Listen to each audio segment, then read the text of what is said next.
Assalamualaikum warahmatullahi wabarakatuh.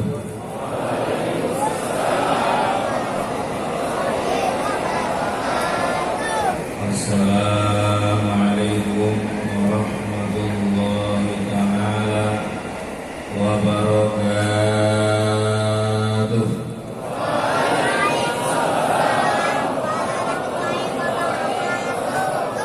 Assalamualaikum warahmatullahi ta'ala wabarakatuh.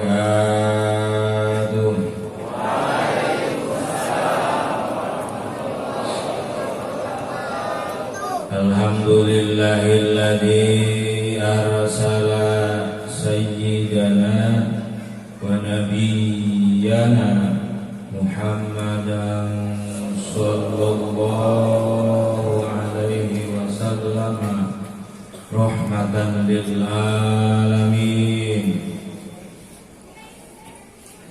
wa faddalal ulama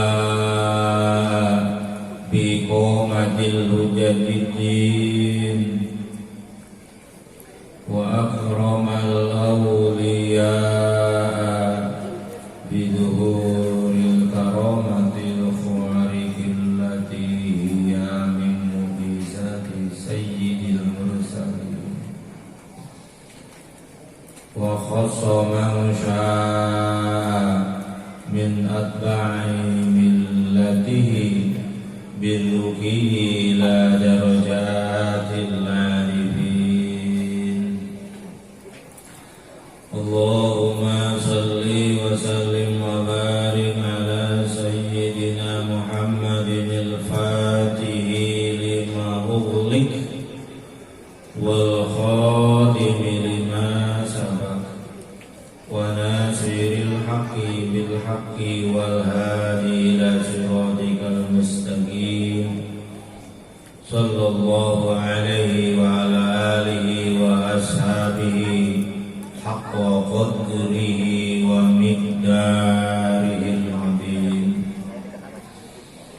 Allahumma salli wa sallim wa barik ala sayyidina wa maulana Muhammad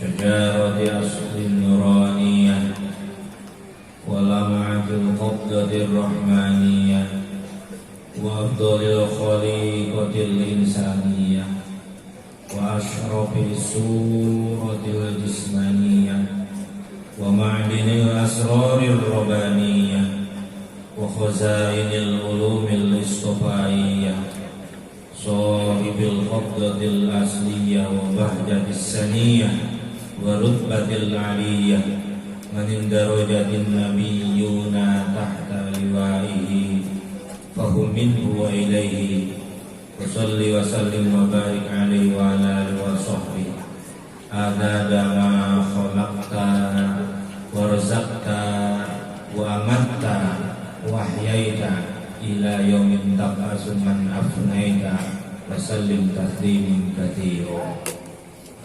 Qala Allah ta'ala fi kitabihil karim wa huwa asdaqul qailin. A'udzu billahi as-sami'il 'alim minasy syaithanir rajim. Bismillahirrahmanirrahim.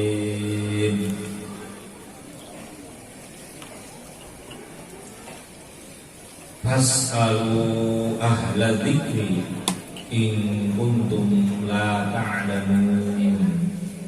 Wa qala aidan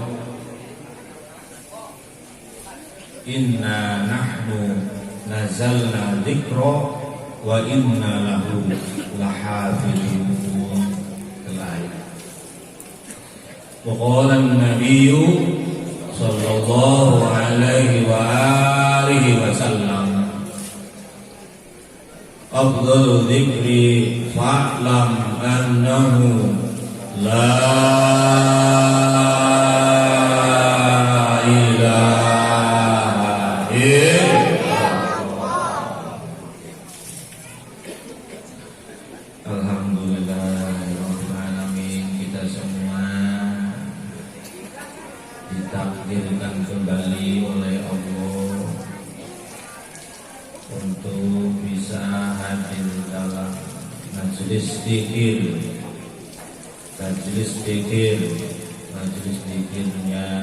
Nabi Syekh Abdul Qadir. Kita zikir bersama, kita bermunajat bersama, kita belajar bersama, memperbaiki diri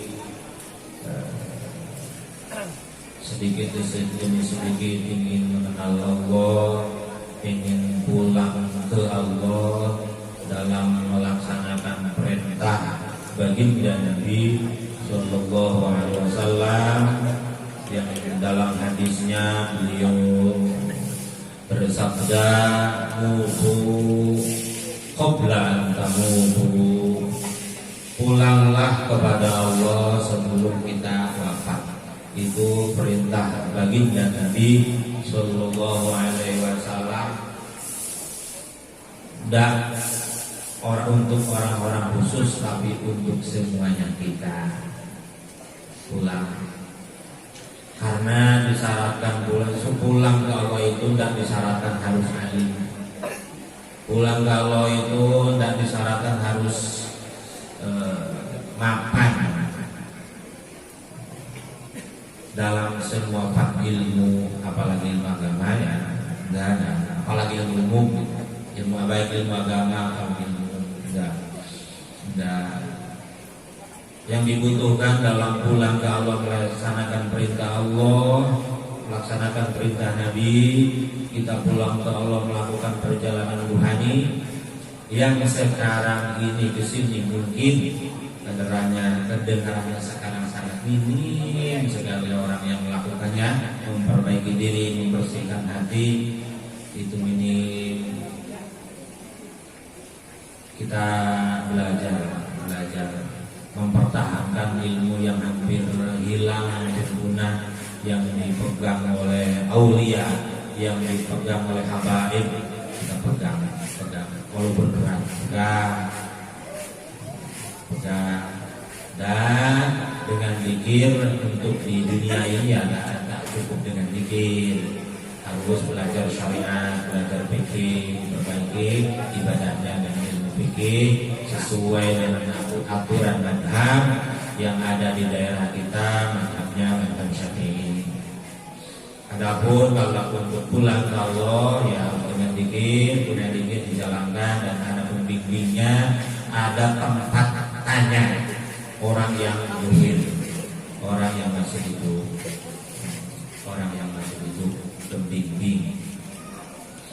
pembimbing tempat bertanya, tempat mencurahkan kalau belajar zikir, dan kemudian mentafakuri, menghayati, dan kita menyelam dalam rasa, dalam lautan ruhani itu. Ada kalanya kebingungan, maka akan mudah kalau ada tempat bertanya. Fasalu ahla dzikri in kuntum la ta'lamun, tanyalah orang itu, tanyalah orang zikir. Walaupun ayat itu kalau dalam tafsir ilmu bercerita lafaz dzikra itu, ahla dzikri itu ahli ilmi.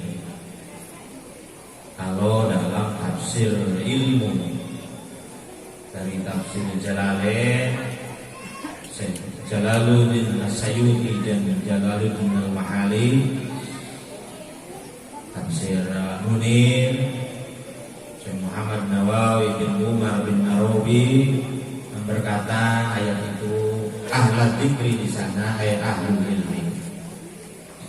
Tapi kalau dilihat dalam tafsir Kasyaf, di antara tafsir itu ya di antaranya tafsir Syekh Muhyiddin Al-Arabi Al-Kasyaf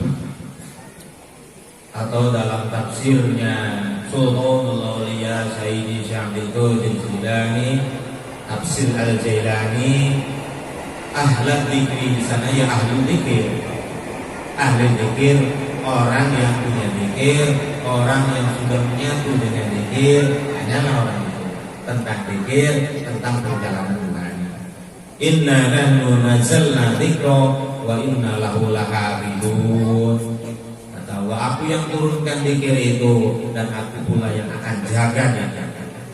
Kalau dalam tafsir ilmu ya Al-Quran dzikra di sana. Dzikra inna nahnu nazzalna dzikra wa inna lahu lahafizun. Allah yang turunkan Al-Quran juga Allah yang akan menjaganya. Al-Quran maknanya kalau di tafsir ilmu dapat dzikir dalam ayat inna nahnu. Tapi kalau dalam tafsirnya Syekh Qadir Jilani, al-dzikra di sana orang-orang zikir. Aku yang turunkan zikir itu kepada baginda Nabi terus dan ke orang tertentu, kata Allah, wa inna lahu lahafizun, aku pula yang akan menjaganya. Aku langsung yang akan menjaganya. Terjaga dari segala gangguan, terjaga dari segala godaan, terjaga dari segala malapetaka, baik malapetaka yang umum, yang besar dengan alam ini, atau malapetaka yang hubungannya individu khusus untuk keluarga dan diri kita masing-masing. Seperti sekarang kita semua digembor-gemborkan oleh pemerintah ya, ada penyakit 19. Ada penyakit 19, penyakit lalai. Lalai itu kohok. Kalau kata orang Sunda, kohok, penyakit kohok. Maka tidak ada lagi kuncinya, tidak ada lagi lawannya, tidak ada lagi jawaban dan solusinya kecuali kita ingat kepada Allah Subhanahu wa ta'ala. Pertebal iman kita, nanti Allah akan tolong. Perkuat iman kita, nanti Allah akan jaga. Dengan apa? Dengan memperbanyak membaca la ilaha illallah. Seperti apa kata baginda Nabi, jaddidu imanakum, kuatkanlah iman kamu sekalian. Kemudian para sahabat bertanya, kaifa nujaddidu imanana ya Rasul? Dengan apa ya Rasul menguatkan iman kami semua? Kanjeng Nabi sallallahu alaihi wasallam menjawab, bi kasrati qauli la ilaha illallah.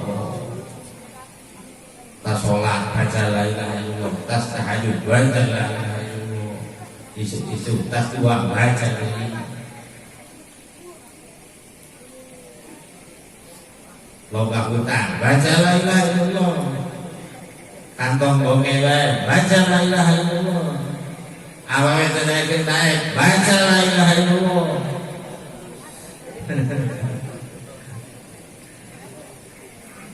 La ilaha illallah untuk segala hal. Intinya semua permasalahan, semua kesulitan, semua hajat Allah ciptakan dalam rangka supaya kita ingat Allah, supaya kita kembali kepada Allah, supaya kita mengenal Allah, dan supaya kita pulang ke Allah. Jadi diadakan lagi oleh Allah. Mengapa? Karena kitanya nggak mengerti.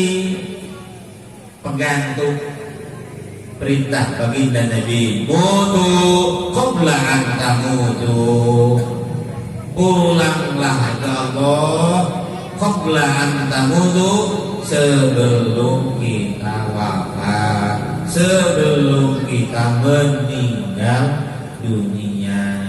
Kalau dalam istilah Sunda, mulih kajati mulang ka asal, mulih kajati sebelum wafat, mulang ka asal mulai kajati selagi hidup kita membersihkan hati, membangunkan rohani, kemudian pulang rohaninya ke Allah yang maha dekat. Allahnya sudah Al-Qareeb, maha dekat. Allahnya Al-Muhit, maha meliputi segala-galanya. Tapi peraturan pulang ke Allah, kita harus ruh kita dulu diciptakannya dalam laut, pulanglah kembalilah dalam laut, ruh empat kitanya baru itu dinamakan pulang. Jadi ada ke Allah secara syariat, secara fisik, kita ke sajadah pulang ke Allah. Tapi orang yang ke sajadah, bahkan orang yang ke Mekah di sajadahnya belum tentu bisa pulang ke Allah. Karena pulang hakikat ke Allah itu kita membukakan potensi ruhani yang ada di diri kita. Kita semua, kita masing-masing. Jangan lupa ini hanya wadah. Jangan lupa ini hanya casing hanya canda. Kitanya rohaninya, ruhnya jangan terlalu dibeban dengan urusan sandang, pangan, papan, sandang, pangan, papan, pusing, kurang tidak ikut mengaji, bukannya boleh saya pusing, gunaan asli santri ngalamun, ucap kicil, kurang pusing, gunaan asli pusing, awalnya tidak ikut. Masalah kecil, masalah letik, masalah sepele. Seperti isyarat kita, orang Indonesia sudah mendapatkan isyarat dari nenek moyangnya apa yang kita pijaki, yang kita tinggali, yang kita duduki, disebutnya daratan. Apa itu daratan? Daratan itu ngambil kata dari darrotan, darrotak marbuto. Faman ya'mal mithqala darratin khairan yarah, wa man ya'mal mithqala darratin syarran yarah. Nah, mana darrotan? Letik, maha letik, maha alit, sangat kecil. Yang kita pijaki ini kecil. Isyarah dari nenek moyang kita, urusan yang hubungannya dengan sandang, pangan, papan kita, urusan kecil.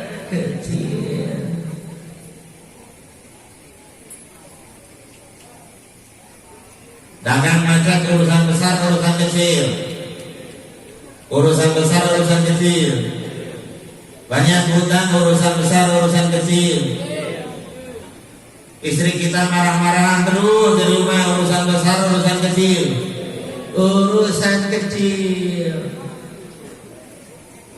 Awalnya terlihat benang pesantren, urusan gede, urusan kecil. Jawab, letik gede. Letik gede. Letik sih ngalamun. Bukan dikira ongkong. Lalu mana urusan besar kita, lalu mana urusan yang paling penting untuk kita, yaitu urusan rohani. Mana petunjuknya, mana isyarahnya? Kita nih orang Indonesia menyebut lawan dari daratan itu laut. Mengapa laut orang kita nyebutnya? Tidak seperti orang Arab, bahrun. Mengapa orang Indonesia tidak ngambil kata dari bahasa Al-Quran, gak ngambil rujukan dari Al-Quran? Orang Indonesia bukan tidak ngambil rujukan bahasa Al-Quran, tapi mengambil dari bahasa isi Al-Quran lebih dalam. Jadi sekarang kalau ada orang ormas perkumpulan ingin menjadikan Indonesia ini negara Islam, maaf ya, pahlawan kesiangan. Indonesia sudah bukan negara Islam. Islamnya ya, bukan kabinet pemerintahnya. Islamnya, bukan kabinet pemerintahnya. Indonesia sudah, kalau menurut saya, kami penemuan idrok, penemuan batin, dan penemuan akal.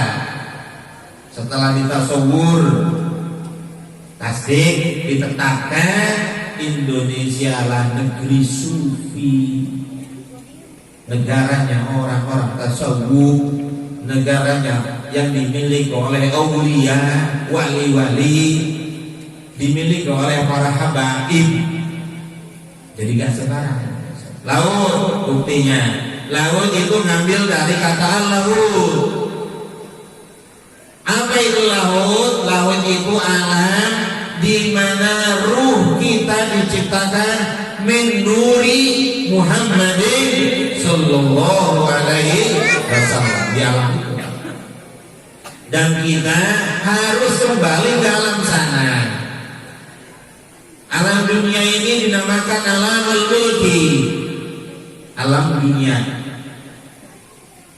alam al-mulki namanya. Dan kemudian ruh kita, ya bukan fisik kita, ruh kita dibersihkan, hati kita, ruh kita dipisahkan dari nafsu madhumah alaik, diputuskan dengan fisik ini dulu. Dengan fisik ini, walau menempel dengan fisik ini, tapi diputuskan hubungan dengan fisik ini pelan-pelan. Dengan apa? Dengan zikir. Baru ruh kita nanti, ini konsep ya, konsep jalan arah. Nanti ruh kita akan tembus ke malakut, ke malakut. Nah, kita malakut, apa itu malakut? Sabus samawat, 7 lapisan langit. Terus lagi dinaikkan rohani kitanya, tenaganya, al-qawinya Allah yang diberikan ke baginda Nabi, kemudian kita terima, maka ruh kita akan punya kekuatan untuk menembus Jabarut setelah melewati sabus samawat, 7 lapisan. Setelah Jabarut, kita baru itulah ke alam lahut. Alam dulu ruh kudsi, ruh suci kita diciptakan. Toh mengapa Allah gak langsung ruh kutsinya diutus ke alam dunia ini, ke alam lahut ini? Tuan Syekh Abdul Qadir Jilani berkata dalam kitabnya Sirrul Asrar, kalau ruh kudsi kita tidak dibungkus dengan pakaian Jabarut, tidak diwadahi dengan pakaian alam langit, kemudian di alam dunia tidak dipakai dengan ruh jismani atau sukma dan badan ini, maka dunia ini akan hancur dengan ruhnya satu orang, ruh kudsi, tak akan kuat. Saking agungnya ruh kita sebagai manusia, ruh kudsi itu isyarat dari nenek-nenek kita, aki kita, nenek moyang kita, laut. Nah, berarti lahut, urusan ruh, urusan ruh, urusan ruh. Ketika mendengar kata laut, maka harus langsung spontan kita ingat, kita harus pulang ke Allah sebelum wafat. Kita harus pulang ke Allah sebelum kita meninggal dunia, sebelum kita mati. Dengan apa? Dengan itulah, dengan bekal dari kanjeng Nabi, dengan zikir. Awal-awal dengan zikir jahar. Untuk apa? Untuk melumpuhkan nafsu. Kemudian dengan zikir hobi yang ada di Latifatul Qalbi, 2 jari sebelah kiri bawah putih pas di jantung, itu zikir hobi untuk meneruskan, untuk membersihkan rodail, untuk membersihkan sifat-sifat buruk yang ada di kita dari hayawaniyah, saburiyah, syaitoniyah, yaitu dengan zikir hobi terusnya. Jangan untuk bikin mundur sumpah kita yang ada di depan, mundur belakang, ruh kemudian dapat memimpin.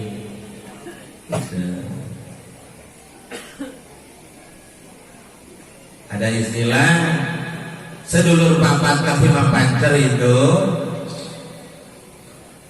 kita punya kembaran 4, 2 di sebelah kiri kita Jibril, 2 di sebelah kanan kita malaikat kapodong,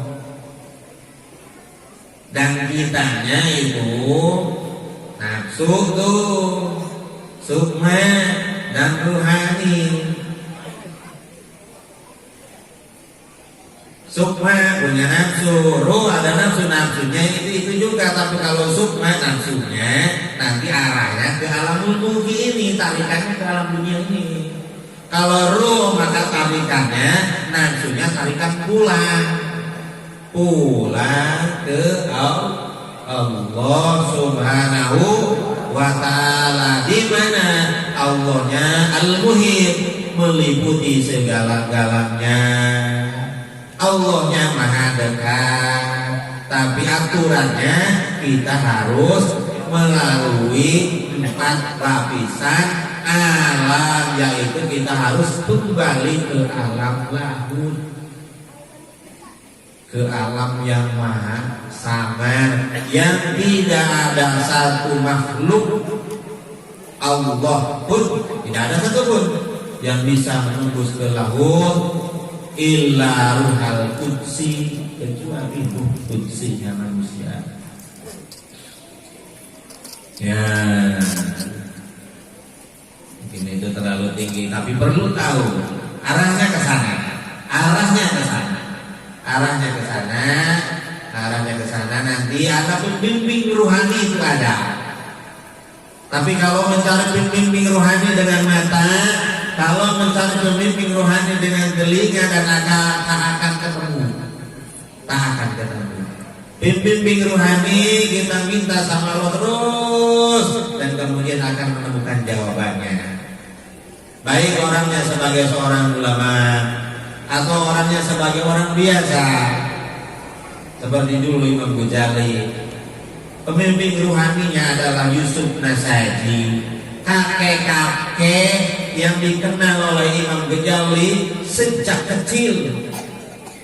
Yaitu orang yang berada di depan pasar, tukang sol sepatu, tukang sol sendal, Yusuf Nasaji.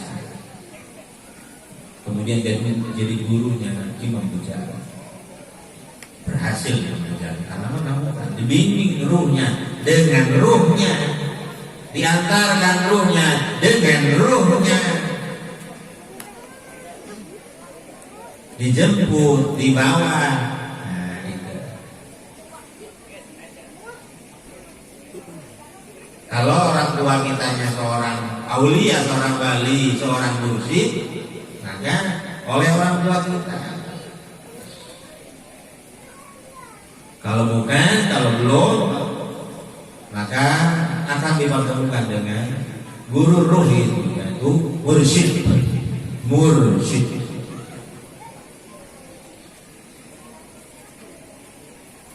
Ya, alhamdulillah kita Indonesia mendapatkan isyarah dari nenek moyang kita. Nenek moyang kita memberikan isyarah yang ada supaya kita lebih tenang. Bukan tak boleh punya dunia, bukan tak boleh beres masalah kehidupan ini, tapi jangan terlalu dibeban. Itu rasa kecil, dan jangan lupa ada urusan besar yang sangat mendesak hidup kita sesaat, sementara sejenak urusan besar ditinggalkan.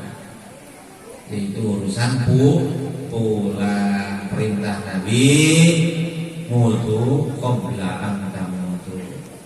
Melangkahnya caranya milikilah dzikir la ilaha illallah, amalkanlah dzikir la ilaha illallah, dan kemudian miliki dzikir hobi ismudah, dan dengan sholawat kepada baginda Nabi sallallahu alaihi wasallam. Ketika dzikir jahar, lisan dzikir jahar, mata batin menyaksikan latifah kita yang dilewati oleh huruf-huruf la ilaha illallah, dan kemudian lisan kita membaca sholawat ke baginda Nabi sallallahu alaihi wasallam. Lisan batin, mata batin melihat latifah yang dilewati oleh la ilaha illallah, lisan batin membaca sholawat ke baginda Nabi. Oh ngapa? Sambil baca salawat tasyakur, ini la ilaha illallahnya baginda Nabi. Inilah yang disebut al-madah, satu-satunya yang langsung dari baginda Nabi. Dari dulu baginda Nabi sampai hari kiamat hanya la ilaha illallah.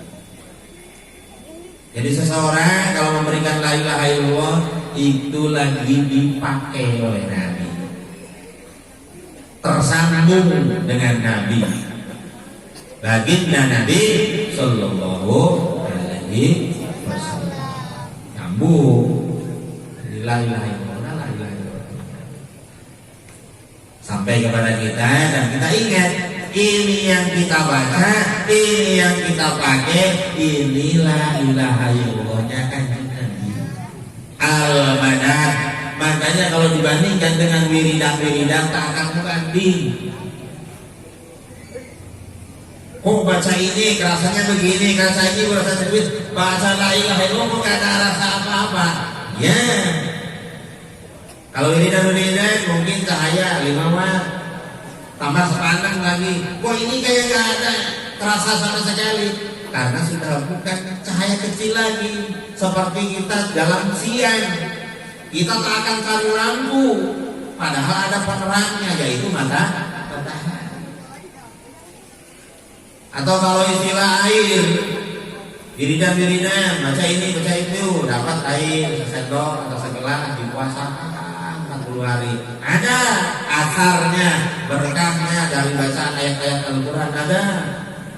Tapi tak akan sebesar la ilaha illallahnya baginda Nabi sallallahu alaihi wasallam.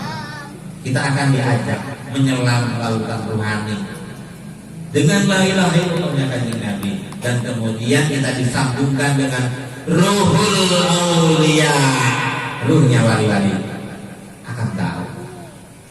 Jadi nanti belajar agamanya tak hanya hafalan, tak hanya baca-bacaan, tak hanya gerakan-gerakan, tapi juga perasaan, rasa itu ruhani. Ada mu'alim, ada muharrik, ada murabbi, ada mu'alim orang yang mengajarkan ilmu agama, ada muharrik orang ahli pergerakan dalam agama, ahli organisasi, siasat ini itu. Ada murabbi yang Allah berikan sir qudrah, kemampuan untuk membimbing ruh teman-temannya, untuk membimbing ruh kaumnya, masyarakatnya, jamaahnya, pengikutnya.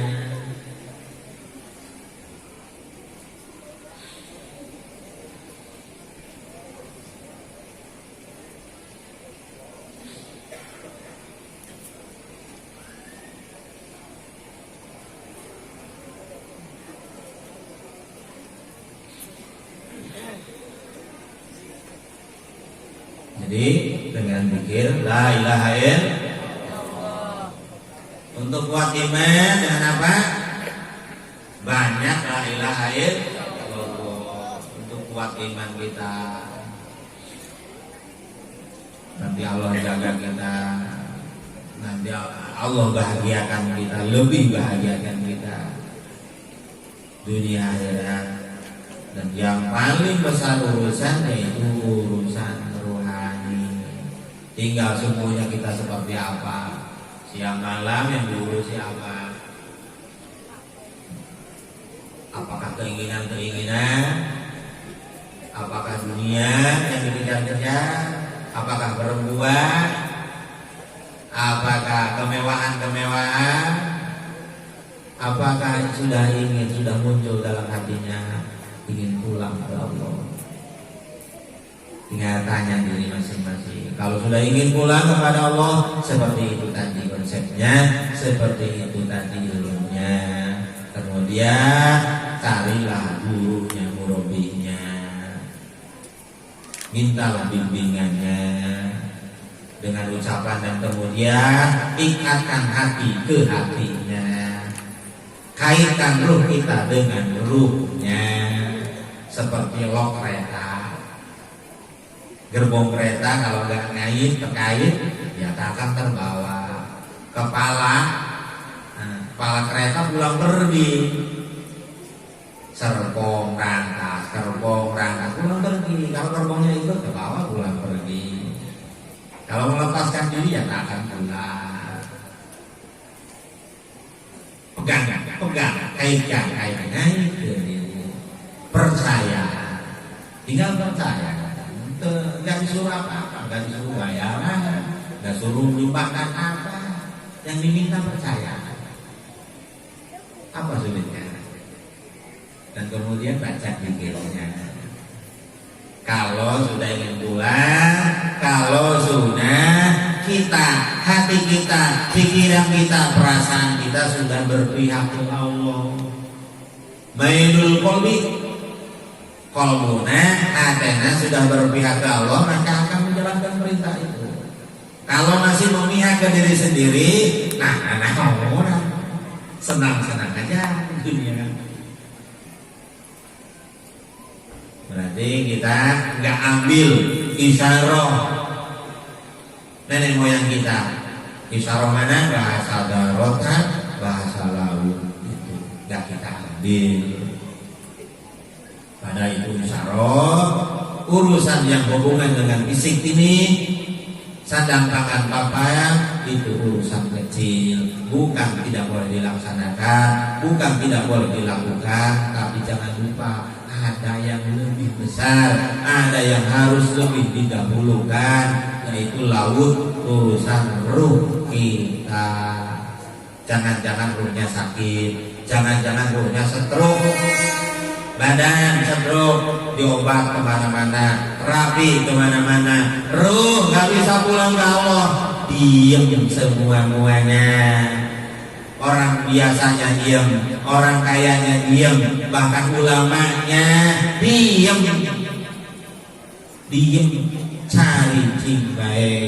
Tidak ada yang peduli, sabarodo bae, umat tertinggal, umat gelap hatinya, diem.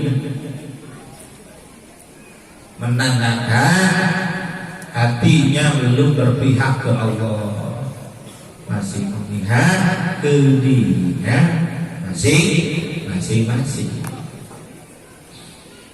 Itu saja.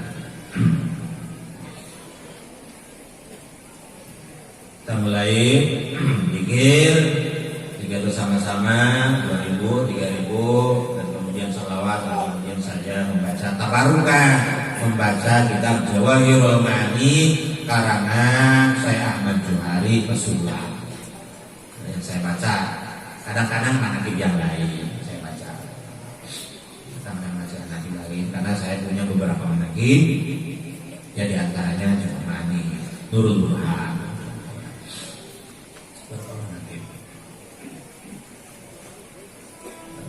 Yang terpenting ya kita belajar zikirnya sungguh-sungguh. Jangan lupa zikir ini satu, pejamkan mata, barangkali ada yang belum tahu.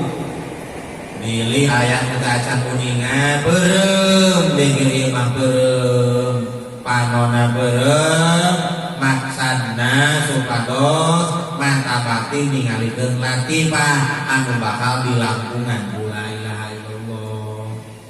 Kemudian tuturkeun mata batina lidah batinnya membaca sholawat supaya la ilaha illallah baginda nabinya yang datang ke kita ini untuk kita lebih berkah. Kita termasuk orang yang bersyukur, termasuk orang yang bersyukur. La ilaha illallahnya kanjeng Nabi sudah sampai kepada kita, sudah ditalkinkan, sudah dijajahkan kepada kita, kita bersyukur. Ini la ilaha illallah tidak ada harganya, ini la ilaha illallah tidak ada tarannya. Sudah sukses kita, tinggal kita syukur, baca dan terus ingat ke baginda Nabi yang menjadi wasit pewasilahnya dengan membaca sholawat kepada beliau. Kalau tidak ada beliau bagaimana kita, seperti hayawan. Satu, pejamkan mata dan jangan lupa punya wudu. Kemudian cara nyariknya, tarik dari bawah pusar, tarik dari bawah udel, dihandapkan bujal, tarik keluar lah 3 titik. Ahka di tengah dada kita, nafsi di antara 2 alis kita, kolam di bubur kita dengan huruf lam 3 titik itu. Fungsi untuk dohir menjaga gangguan syaitan agar tidak masuk ke dalam depan dan belakang dengan huruf lam. Ilah ke sebelah kanan untuk menjaga pintu syaitan masuk dari sebelah kanan. Illallah untuk menjaga syaitan dari sebelah kiri. Ke kanan 2 titik khufi dan ruh. Illallah ke sebelah kiri sini dan kolbi.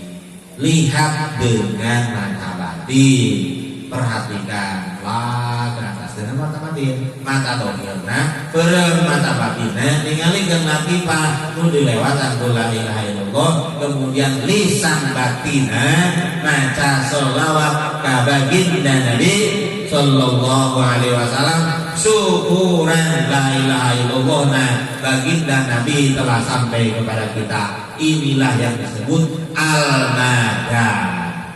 Madaduhu Rasulullah sallallahu alaihi wasallam.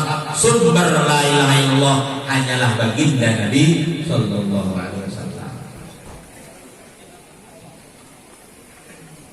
Keluar ke kanan ke kiri, perhatikan ke mata batin, punya wudu, bareng, kemudian dikirna make tanaga.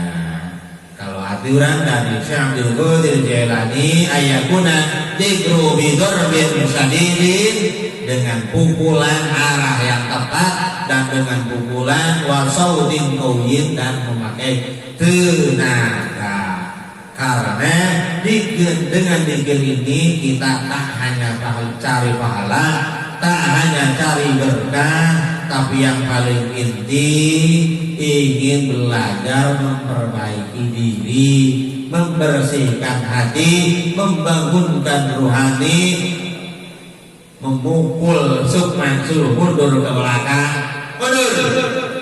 mundur, ruh di depan, memimpin, baru ada keinginan ingin pulang ke Allah. Dan kemudian diteruskan dengan zikir hobi, selangkah 2 langkah kita menuju arah pulang ke Allah Subhanahu wa ta'ala. Nanti yang belum jaga, yang belum dijajah lagi. Yang sudah istiqomah pegang, lebih mahal apa-apa dengan segala-galanya, melebihi apa segala. Kalau memang dianggap mahal, dianggap berharga, pasti akan lebih dirawat, pasti akan lebih dijaga dibandingkan yang lain-lain. Kalau sudah menganggap la ilaha illallah itu mahal, kecuali kalau menganggapnya biasa-biasa aja, bahkan mendahulukan yang lain, tergantung kita.